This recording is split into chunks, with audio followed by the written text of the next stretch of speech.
Hey, hi, you'll hang out with me. You look great. Wait, hold on, you got a little, right there. No, my left side. It's the corner of your mouth. It's like, right, it's fine. You look great. Might just be a smudge on the lens anyway. So here's some news, actually. Oh, here's some news. There's an election coming up soon, and we couldn't be more excited. Right, folks? Yeah, it's gonna be great. Everyone's getting ready. The media, the U.S. Capitol Police, and who can forget our election officials getting all decked out with their skimmer hats and shiny ballot boxes and bulletproof glass and panic buttons. Boy, everyone seems really tense this year. Did something bad happen last time? These are doodles. Look, I'm just joshing. I remember, we all remember, or at least our nervous systems do.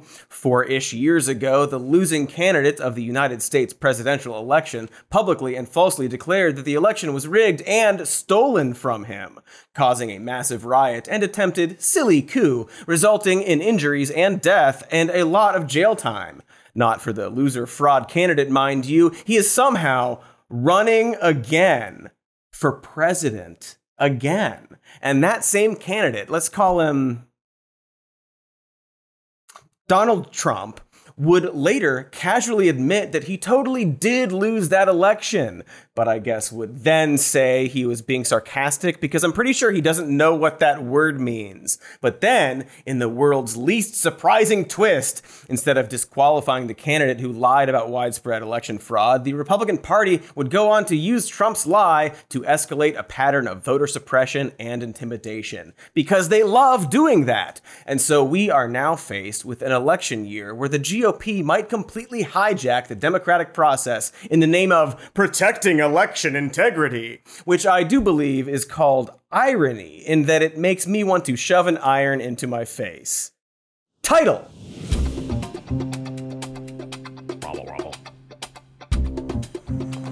All the fun ways the GOP plans to protect the election. So again, can't stress enough that the GOP, which stands for GOP, has been attacking voting rights long before Donald Trump's presidential dreams were but a glint in his GOPy eye. Ever since the Supreme Court screwed around with the Voting Rights Act, red states have passed nearly 100 laws designed to kneecap the democratic process. But it was Trump's baseless braying over the 2020 election that allowed them to openly launch a full assault, fueled almost entirely on the right-wing fear-mongering of immigration. A massive line of immigrants getting licensed. They had a tent and a table outside the front door of the DMV registering them to vote. It was all, the signs were in Spanish. It was an obvious Democrat operation on this voting, he said. The reality is the plan from the beginning, get these people here as fast as possible and get them voting. And I truly believe that the Congresswoman is absolutely right. And most states, only 3 states actually have laws that require proof of citizenship. People who have lived here all of their lives, paid taxes, followed the rules, been good citizens, would find their votes diluted to the point of irrelevance. They're coming to vote Democrat. Because after all, if you can double up your racist boogeyman talking points, well, that's just efficient storytelling, folks. Immigrants are, according to Republicans, the source of every problem going on right now. They're why you have that canker sore. Without looking, I'm guessing they've blamed the disappointing new Star Wars game on immigration. So this has been a Trump talking point for a while, but of course has ramped up as we near the election. And while this is probably obvious, there's no real evidence of migrants stealing votes actually being a concern for our elections, and the majority of these claims, like that clip we showed about registering immigrants to vote, have been debunked. It's a very tired slice of BS at this point, designed exclusively to harness racist fears. Kind of like saying immigrants are eating your pets. More on that next week. And yet somehow, this lie around election irregularities was given legitimacy, starting when Trump took his case to the Supreme Court, or rather, attempted to. The old scrote had no interest in fast-tracking these cases and ultimately decided to let the state courts deal with them instead. But that decision, of course, came with a single dissent from the billionaire-backed, coincidentally friendly with billionaires, judge and sketchy motor coach enthusiast Clarence Thomas. And since then, we've gotten headlines every year about about states enacting more and more voting restrictions. At least 9 states have passed restrictive voting laws in just 2024, with the majority of these laws being punitive measures that make voting needlessly complicated. The narrative being that these new laws are designed to protect us from illegal voting. For example, when Texas removed 1.1 million names from their voter rolls, Texas Governor Gregg credited their 2021 Senate Bill 1, saying, quote, "We will continue to actively safeguard Texans' sacred right to vote while also aggressively protecting our elections from illegal voting." Wowie geez, that is a lot of illegal voters, I do declare. Except, non-wowie geez. Non-wowie geez. Non-wowie geez. It turns out that, as Abbott himself noted, around 920,000 of the names removed were ineligible due to an unverified address or being dead, which is just common maintenance that states have to do on account of death being a thing. For now.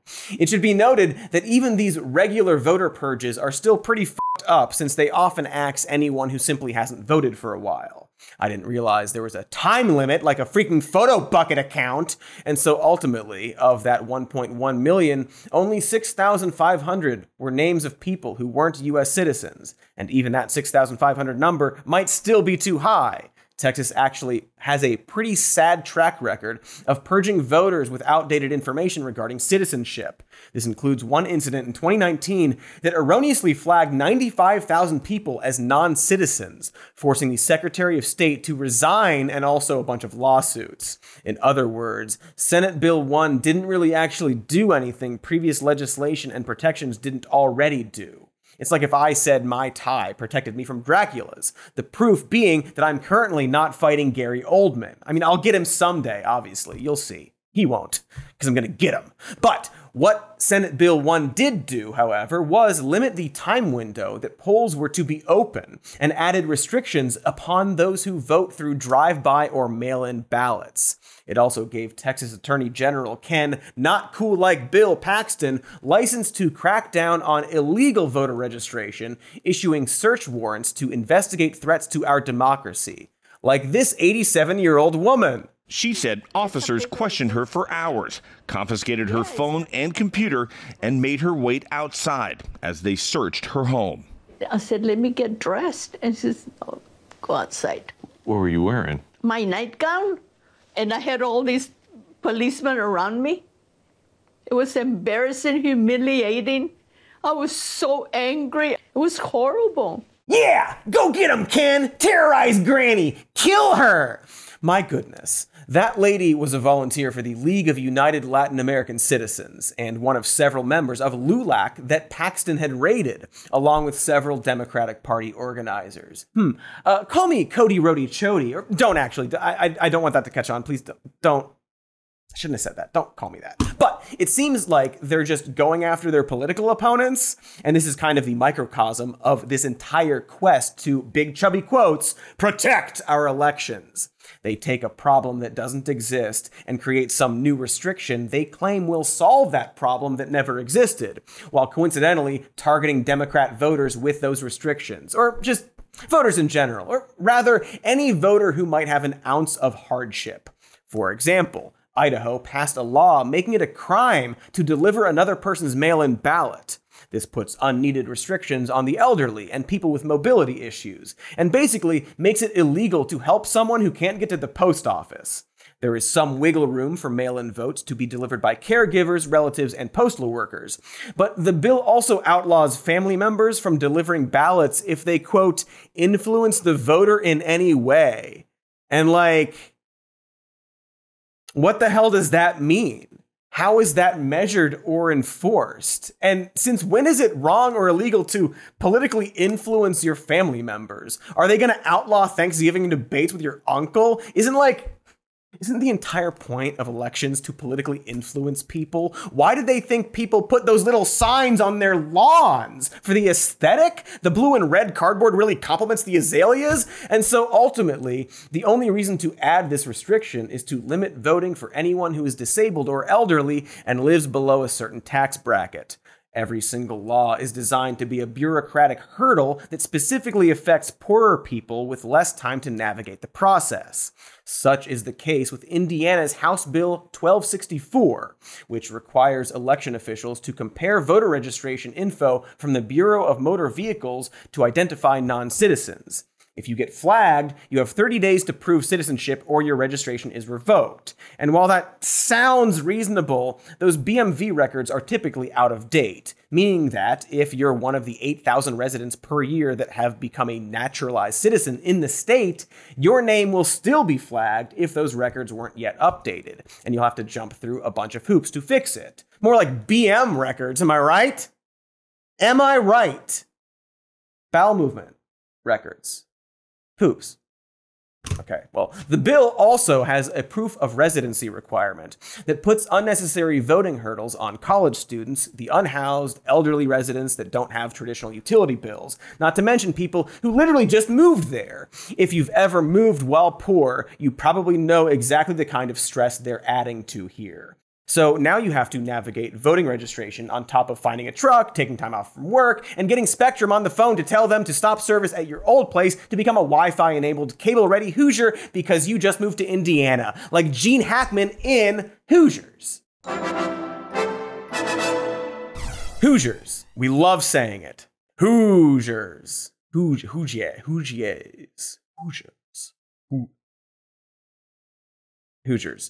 You've probably noticed that a lot of this, coincidentally, restricts college students from voting, like Arizona, which passed legislation that requires proof of citizenship before being able to register to vote, which directly impacts students and younger people who don't have a state ID.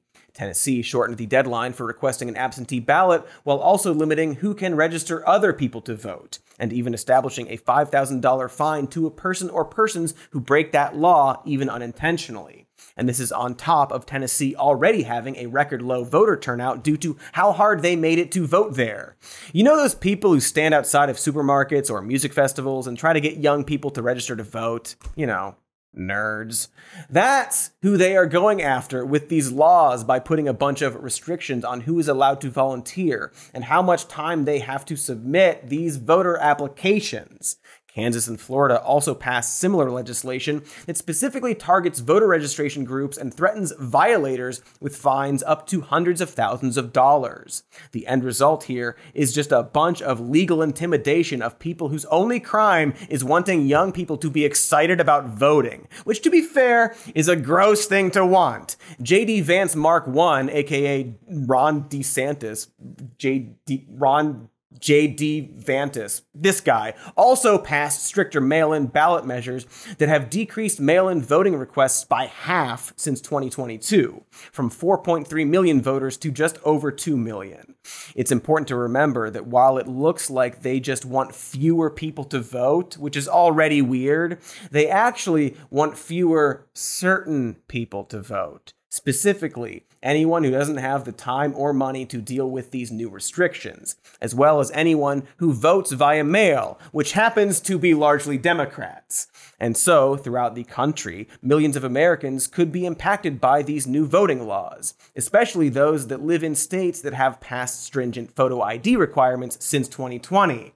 In fact, per a University of Maryland study, 29 million Americans didn't have a current driver's license, and 7.6 million Americans didn't have any non-expired photo ID in 2020, especially voters who were Black, Hispanic, and or under the age of 29. There are also stumbling blocks for trans people who either need their IDs updated after their gender affirmation, live in a state in which they can't change their IDs to their identity, or live in a state that requires them to provide proof of their gender affirmation surgery. So, again, they are making it harder to vote for poor people, college-aged kids, people with disabilities, anyone who just became a citizen or is changing their gender identity, and folks who are Black and Hispanic. And gee, I wonder if there's a pattern with that group of people. Who can say? many people can say, nah, who can say? But the GOP isn't just enacting a bunch of useless laws designed to make voting harder. They're also training thousands of poll watchers to monitor voters on election day, which could further intimidate those waiting in line to vote or election volunteers. They're even recruiting people to observe voting in areas they don't reside in, specifically taking people from suburban right-leaning areas and sticking them in left-leaning cities. Because if a place doesn't vote the way they want, the strategy is to make that place harder to vote in. But we're going to talk more about that after the break, as well as about one specific state that seems to be the central hub for all of their election, shenanigans, we'll call them. But first, gobble up these ads, yummy, yummy. Oh, I'm really going to throat those ads. Come on. Hello, ad watchers. It's Katy. As I always say, life is like a bowl of Grandma's mystery soup. You just don't know what you're gonna get, and you're not allowed to ask. A lot of darkness at Grandma's house. And that's why I use SimpliSafe to make sure she doesn't come around no more. We've partnered with SimpliSafe to offer you an exclusive 50% discount on a new system, plus a free indoor security camera with Fast Protect. Not everyone has a grandmother that tries to break into their tool shed, but if you have a reason for a little extra protection, SimpliSafe is the easiest and most hassle-free way to do it. It works right out of the box, has no cancellation or hidden fees, and it works. With their 24/7 live guard protection, their agents can act within 5 seconds of receiving alarm, which is good because she's fast, like inhumanly fast. It's terrifying. So if you're worried about that life soup or a thieving monster grandma, this is your chance to check out SimpliSafe. In fact, you can check out that exclusive 50% discount on a new system, plus a free indoor security camera with Fast Protect monitoring. All you need to do is visit simplisafe.com/more news. But the offer is for a limited time only, so be sure to order today. Again, that's simplisafe.com/more news. There is no safe like SimpliSafe. Woo! It's that time of year when I start to do the Monster Mash. That's where I mash together all the food I have in my house to make an edible paste. Then I eat it like a monster. But the Monster Mash wouldn't be complete without fresh food from Hungry Root. They send you fresh, high-quality groceries directly to your door. Produce, meat, seafood, snacks, sweets, anything you might want to mash together. They have! But more than that, Hungry Root will learn your personal health goals and food restrictions and cooking preferences and build an automated but customizable shopping cart for all your MASH needs that week. It's like having your own MASH assistant right there in your computer box. Lately, I've been mashing their braised lemongrass tofu nuggets. Mash it with a little bit of sauce, mash some noodles in there. Oh, delicious Monster Mash indeed. Oh, I can taste it already. Because life is a real graveyard smash sometimes. So why not make things a little easier on yourself? And right now, Hungry Root is offering Some More News listeners 40% off your first delivery and free veggies for life of the subscription. Just go to hungryroot.com/more news to get 40% off your first delivery and get your free veggies. That's hungryroot.com/more news. Don't forget to use our link so they know we sent you and it can catch on in a flash. Welcome back. Are you full? Did we fill you up with sweet, sweet ads? Good, because we're going to get back to talking about all the ways our upcoming election could be cluster-mucked or muster-f***ed by the new voting restrictions introduced by the GOP. And so far, we've mainly talked about the typical ways Republicans have always screwed with elections. They've very often gone after mail-in ballots and college kids, and have generally pushed to make it harder and harder for people to vote. But thanks to Trump specifically questioning the integrity of the process and drumming up conspiracy theories around, specifically and conveniently, battleground states, the GOP has now begun to inject their sticky fingers into the actual process, claiming that they're simply trying to protect election integrity. Kind of like walking into the dressing room of a beauty pageant while claiming you're just inspecting it. And probably the darkest example of this is happening in Georgia, the ass state. Georgia's GOP-controlled state election board passed a new rule that gives board members more discretion and power to delay the certification of election results. This new edict allows county board members to hold up certification by merely saying that they aren't confident with the results. That's it. No discussion or questioning whether the claim is in bad faith. A board member can delay democracy by just saying they don't like the result, much like when a 5-year-old wants to redo a hand in Uno because they frustratingly don't fully understand numbers, colors, empathy, or even fair play yet. The difference being that you can just shove over a 5-year-old, especially if they don't know your name. Make a note of that. While these board members are much harder to dislodge. One such member is the unshovable Julie Adams, the regional coordinator for the Election Integrity Network, which was straight up founded for political purposes by an election denier named Cleta Mitchell, who even advised Trump when he made this call to Georgia state officials. So, look, all I want to do is this. I just want to find 11,780 votes. So what are we going to do here, folks? I only need 11,000 votes. Fellas, I need 11,000 votes. Give me a break. And yet Julie, also a vocal election denier, obviously, and again, a member of an election denier group founded by a Trump advisor, is somehow on the Fulton County Elections Board. Somehow. And it probably comes to little surprise that Julie has already begun to screw with the elections there. Just earlier this year, she refused to certify Georgia primary results on what was essentially a matter of principle, saying that she couldn't accept the results because of vague problems she perceived with the election administration.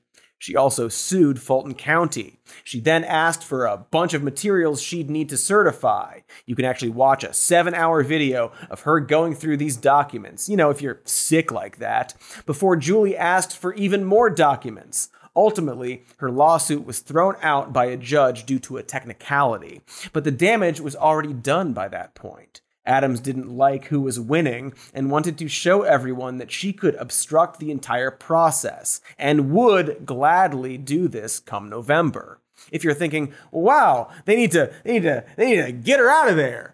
Turns out they did the opposite, instead adding more election deniers to state election boards, such as Janelle King, a conservative podcaster with no election experience that, wouldn't you know it, questioned the results of the 2020 presidential election. In fact, that board now has a majority of election deniers, and, with Trump's blessing, they've been using that majority to pass all sorts of new rules specifically designed to draw out the certification process. This includes enacting tedious hand counts and that rule I mentioned allowing local election board members to refuse to certify results. Essentially, they are doing anything they can to delay certification so as to give Trump as much time as possible to scam his way into power, which, if you recall, was exactly what he was trying to do with the phone call during the last election, a phone call that he was advised to do by the people who have now hijacked Georgia's election process. So just to reiterate, if these freaks get their wish, the next presidential election could be decided by 3 MAGA weirdos delaying the certification in a single swing state, and all they have to do is say the vibes are off. Seems like, perhaps, something is broken. But good news, the Democrats have sued the Georgia State Election Board, so I'm sure it'll all work out. Anyway, this isn't the only hit Georgia is playing. They're on that midnight train to them. Their governor, Brian Kemp, passed a measure that allows counties to reduce the number of voting machines, which of course could significantly add to Georgia's absurd wait time. But probably the most, as the kids say, whack thing they've done is pass a law that allows anyone to challenge a person's eligibility to vote. And people have already begun to do this. In one county, a single lonely man challenged over 13,000 voters. That's 8% of the voters in that county. Because voting should be just like a battle royale, you see. It's not enough that I get to vote. I have to stop your vote. They've also recently made it illegal to vote if you don't list a residential address on your registration form. That will come into effect in the next election. But for example, this will disqualify anyone who is staying at a homeless shelter, or I guess anyone in between homes at all, or one of the many reasons I can't think of that someone might not have a firm residential address. It's weird and intrusive that they would require that, is my point. And while Georgia has made it much harder to vote, they've actually made it much easier to unvote. Really seems like they don't want people to vote.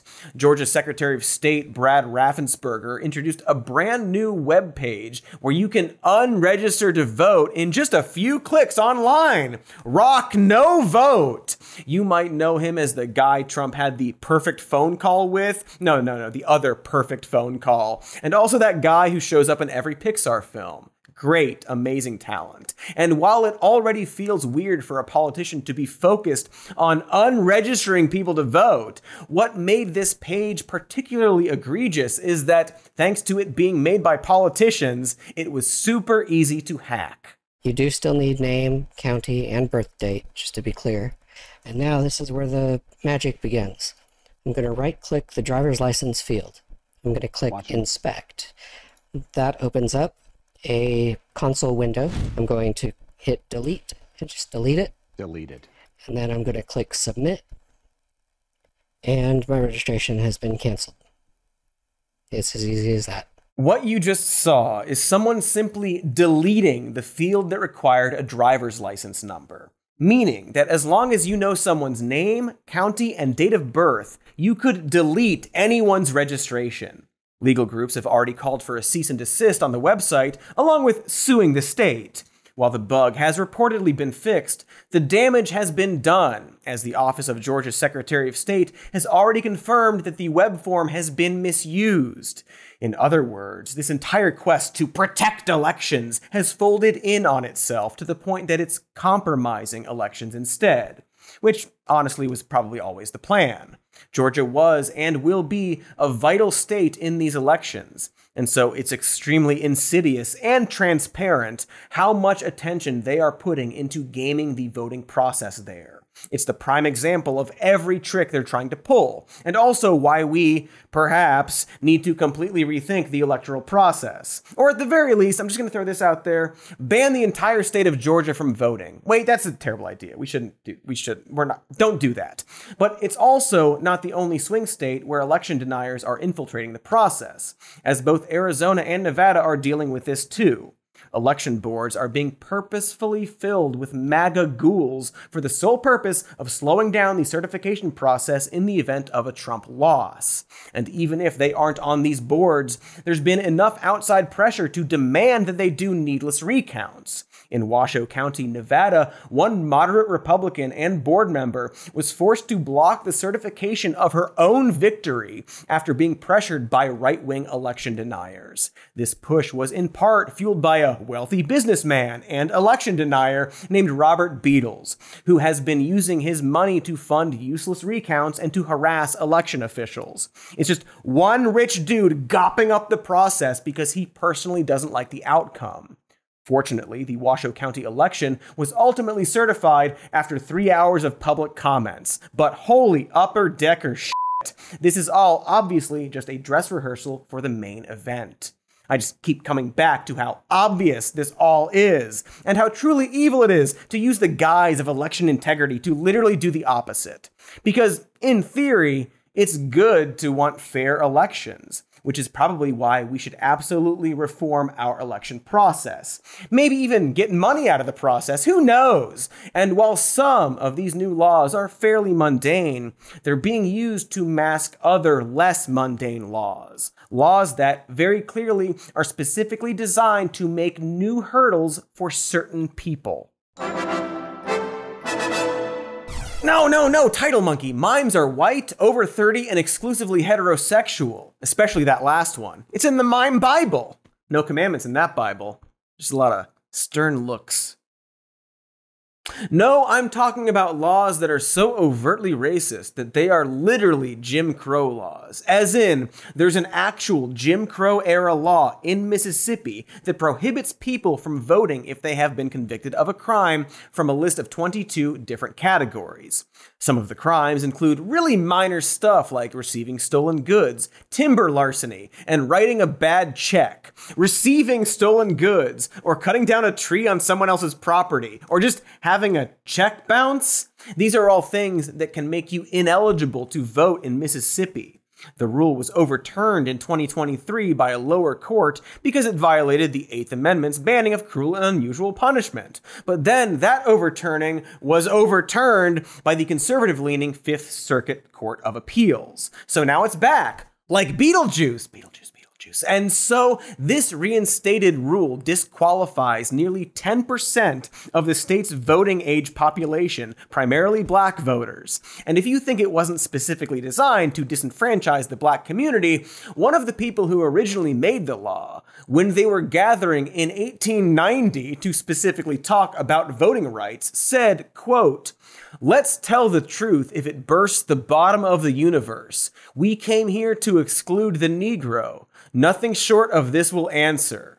That is an actual quote from then Justice Solomon S. Calhoun, who is not a cartoon Confederate bullfrog I just made up, but an actual judge. And now that explicitly, vocally racist law has been reinstated. You can't pretend it exists for any other reason but to exclude black people. The bullfrog literally said it was.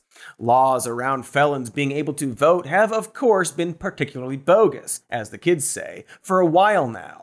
Currently, only 23 states allow people to vote immediately after serving prison time. Also, in Maine and Vermont, you never lose your right to vote for a conviction. Props to lobsters and cheese. And while there's been a push to restore these rights, there's of course been an equal push against it. Going back to Florida, do we have to? In 2018, the state voted to restore the voting rights of the formerly incarcerated. But then Republicans hastily tacked on a law requiring those returning citizens to pay off all of the fines and fees associated with their conviction before being qualified to vote.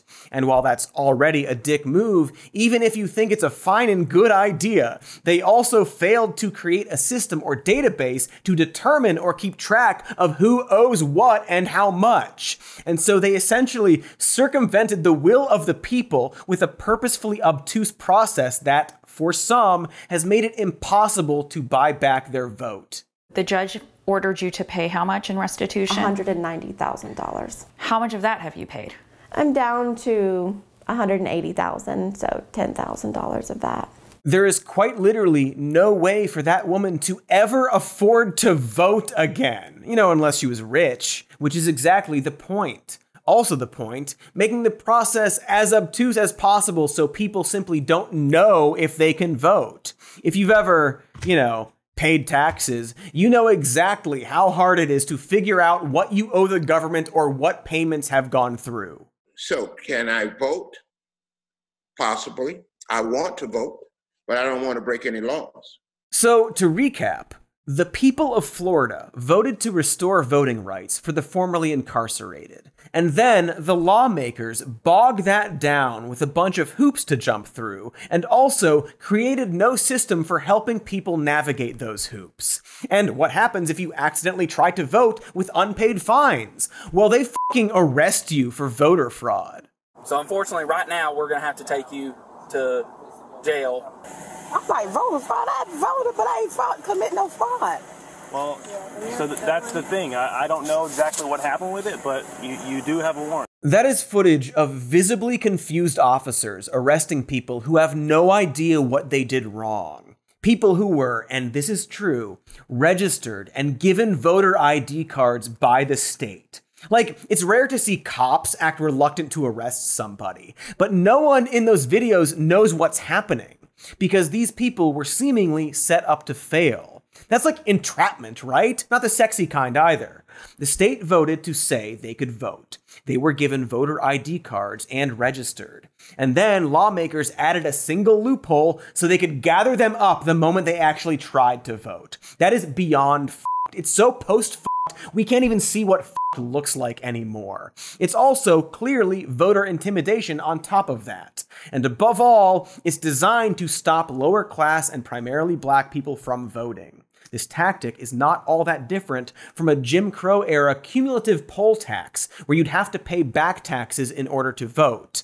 And it goes directly against the will of the people. Same thing happened in Nebraska when they passed a bill allowing newly released felons to vote, which was then blocked by the state's Republican Attorney General. But at least those states are trying. In Alabama, lawmakers have actually expanded their felon ban, passing a bill that added 120 new felonies that could revoke a person's right to vote. Fortunately, a judge ruled that it was too early for the bill to go into effect during this upcoming election, but it will turn these current voters into non-voters next time. My goodness, they just hate voting. How odd, how very quite odd. And so here's a question. What is this all going to look like in November?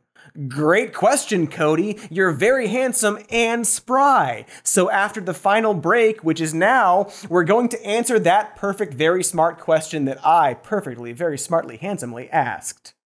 One sec. Hey kiddos, it's your pal Katy. Ever since I was a kid, it's been my dream to smash through walls like the Kool-Aid man. That means strengthening every part of my body, including my immune system. And that's why I've been using Armra Colostrum.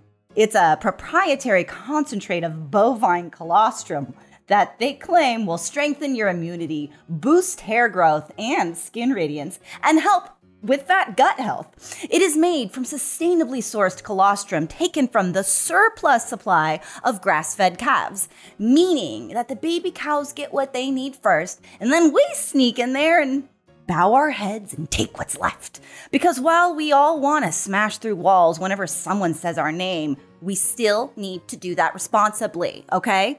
Armra Colostrum has told us that they have an unwavering commitment to quality control throughout their entire process. So maybe you've been curious about trying colostrum in the past. Well, now you can. We've worked out a special offer for our audience. Receive 15% off your first order. Go to tryarmra.com/more news or enter more news to get 15% off your first order. That's tryarmra.com/more news.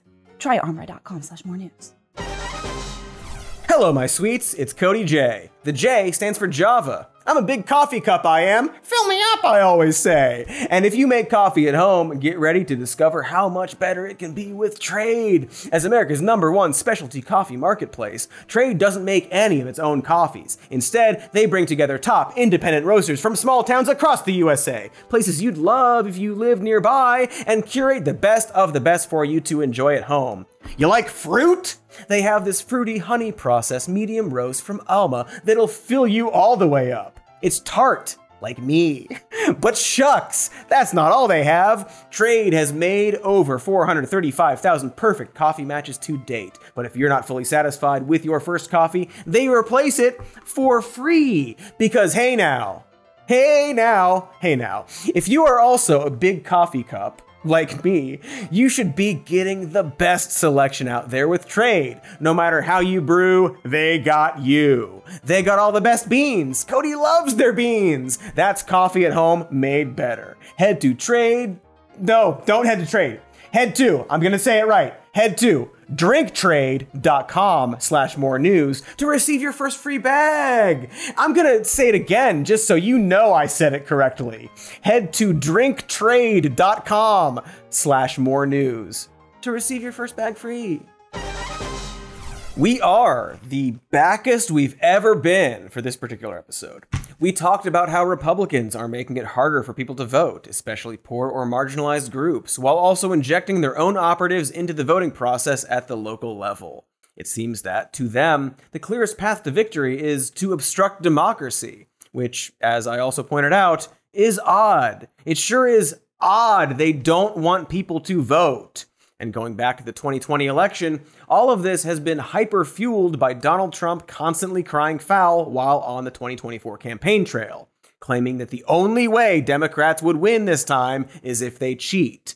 And so, come election day, it almost feels like the actual vote count won't matter so much as the litigation that will follow. Like, the team with the best lawyers will win, I guess, which would be comforting if we were just dealing with Trump's lawyers. But unfortunately, the entire GOP is getting involved. Thanks to the Trump-appointed RNC president, Republicans have a gaggle of lawyers ready to challenge any results they don't like. And in fact, they are already suing some states before the first ballot is cast. Both parties have begun to raise money for the inevitable litigation process that's sure to be thrilling and not at all demoralizing. And so if I had to make a bold Nate Silver-esque prediction, I can't because I'm not sweaty enough, but it would be that, barring massive voter turnout and a win in the ballpark of a landslide, we will have no idea who won the election for a long fucking time. Which is great, because we love drawn-out elections, don't we? No matter how straightforward the results, if those results put Trump in the loser column, he's going to fight it. And that's the optimistic outcome, because there is a whole other timeline where, instead of the GOP pretending the election was stolen, the election actually gets stolen. That's what we've been circling this entire time, right? Along with making it harder, GOPpers have been injecting MAGA loyalists into every step of the voting process, including the poll watching process. The RNC chair and the Trump team are in Tampa trying to energize voters. Technically, it was billed as a training event for Election Day volunteers. Speakers offering keynotes on fair, accurate, secure, and transparent results, but press wasn't allowed to watch. I'm certainly not against poll watching or transparency in the voting process, which is why it's been a thing for a while, you know? But what Trump did was essentially push this idea that the current system was corrupt, causing most of his followers to believe him. And now they are all cramming themselves into the poll-watching process, promising to be good moral Hank Hills, when we all know it's more of a Dale Gribble situation. Yes, it's funny to throw the whole rigged election stuff right back at them, but it's not wild or conspiratorial to question Republican poll-watching ethics, as they have had a long history of voter intimidation. Back in 1981, the RNC founded a group called the National Ballot Security Task Force, which made headlines after patrolling the gubernatorial New Jersey election with guns, specifically harassing minority voters. 1981, folks. That is not that long ago. We had not one, but 2 Star Warses by then. 3 if you count the holiday special, which we do. A happy life day to you and all who celebrate. Luckily, regarding whatever we were just talking about before I brought up Star Warses. The DNC sued the RNC for the racist gun intimidation stuff, and something called a consent decree barred the GOP from creating any ballot security measures like that again. That decree, however, has since expired, leaving many to wonder what kind of grand old bullshit the GOP might pull on Election Day. As an aside, it seems very f***ed up that one of the 2 major parties had to be legally prevented from going around threatening voters with guns. Again, this all seems very broken. If you don't think this is going to come into play, GOP-led states have recently provided laws that support these poll watchers with new and exciting powers, such as making it a crime for election officials to obstruct or interfere with a poll watcher's actions, or giving poll watchers the authority to go anywhere they want, including the actual tabulation centers. So what does this all look like on Election Day? What are Trump and the GOP hoping for? Well, considering that a Republican hasn't won the popular vote since 2004, they're certainly not hoping for everyone to rock the vote, as we've shown. But rather, they're hoping that enough black and disenfranchised people simply won't bother enabling a bunch of close races in key swing states. And thanks to all the MAGA loyalists being injected into the process, they are probably hoping that poll watchers and election board officials will stall the process while Trump claims victory in the meantime, causing enough confusion and lawsuits and media attention-seeking to push the election his way. And in the worst timeline, Trump might not even have to be that tactful. If January 6th was any indication, he'll have no qualms with simply grabbing power and saying it was always his to begin with. And we especially know this since he has already gutted the entire RNC and replaced them with his own weirdo minions. This includes Christina Bobb, a former OANN news host and proud election denier who is now the RNC's Senior Counsel for Election Integrity, which is a wild job position considering that Bobb was indicted for plotting to use fake electors to steal the election in 2020.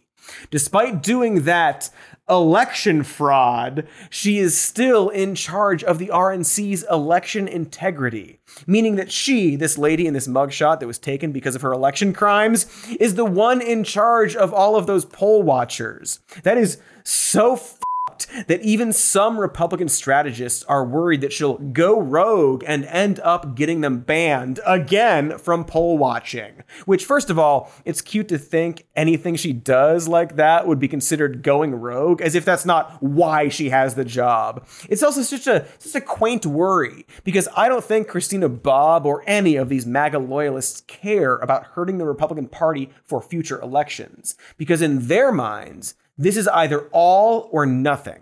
In 4 years, you don't have to vote again. We'll have it fixed so good you're not going to have to vote. As we've pointed out before, Trump either has to win the election or face jail time for his many dumb crimes. He's already joked about fleeing the country and has been very cagey about whether or not he will accept defeat. Even his running mate, who knows Trump lost, is too terrified to say he lost in 2020, lest he be, hanged. Who won the 2020 election? We're going to go to town hall. Could you just answer, did Donald Trump win, yes or no? Yes. He did win. Yep. He is still saying he didn't lose the election. I would just ask that. Did he lose the 2020 election? Tim, I'm focused on the future. Did Kamala Harris censor Americans from speaking their mind in the wake of the 2020 COVID situation? That is a damning non-answer. Of course, Vance has also said that he wouldn't have certified the election, so we already know where he stands. Next to Trump, weirdly. Just two guys standing weird next to each other. Trump pretty much has nothing to lose, which is a wild trait for a presidential candidate to have. The only thing he has to lose is the election. This is all to say that it's hard to predict how far he and his supporters will go to try and win. Maybe he'll be too tired, but this desperation is on top of all the standard, somehow expected ways the GOP will try to throw as many obstacles into the voting process, which is already a travesty. Like, it's so weird that one of the two viable political parties regularly and mundanely hinges their power on circumventing the voting process. Just like how they've stacked the Supreme Court to taint punch the will of the majority, it should chill us to the bone that they've gerrymandered and Jim Crow'd their way into power. Because apparently that's the only way they see their ideas as viable in a democracy. That is, as the kids say, chuds. Do kids say chuds? Like, yeah, that's totally chuds, my grobos. I've heard that. Totally chuds, my grobos. Yes, okay, perfect. Anyway, I guess vote. That's literally all we can do, at least right now, I guess. Vote, and get people to vote. But I guess don't influence someone you know's vote, or then you can't vote. Whatever. I mean, we should probably get rid of the Electoral College and perhaps push for sweeping reforms and ranked choice voting and all that. We should also probably think hard about why the GOP's entire strategy is to stop us from voting. But right now, the only way we can maybe fight back from all the election obstruction is to make the results overwhelming, so that the results of the next election can't possibly be denied or litigated or gopped up. Vote. Even if you're in a blue state. Just vote. Vote like hell. Be really cool while you vote. Down ballot too. Really blacken in the circles with your pen, or yank the ballot crank with a vengeance, or push that voting machine button with 2 fingers. Hell, make it 3 fingers. Vote as much as you can. Vote twice. Use the names of dead people. That's not illegal, right? Right.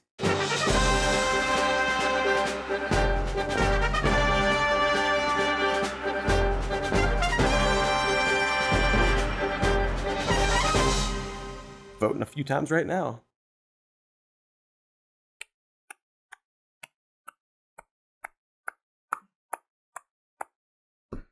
$10 votes for South Park. Oh wait, no, I meant to write in Bernie. Damn it. What's up, you pieces of pie? Sweet, sweet pie. Hi, everybody, my sweet, sweet pieces of pie. Thanks for watching. Make sure to like and subscribe. It would really help us out. Leave a comment if you want to. Or if you don't want to, you don't have to. We've got a patreon.com/some more news. Check out our podcast, Even More News. You can watch it on this channel or listen to it at the podcast area.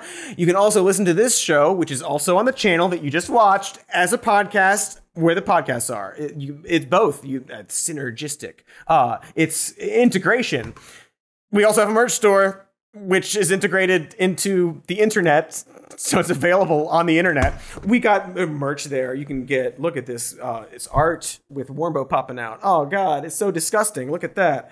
Oh, my gosh, here's Katy being really, really mean to me and making me eat eggs. And here is our sweet, sweet champion. Oh, my gosh, look at him. Oh, he's going to be the president one day. Landslide victory for this little fella. They know. They're honking if they love Warmbo. Honk if you love Warmbo.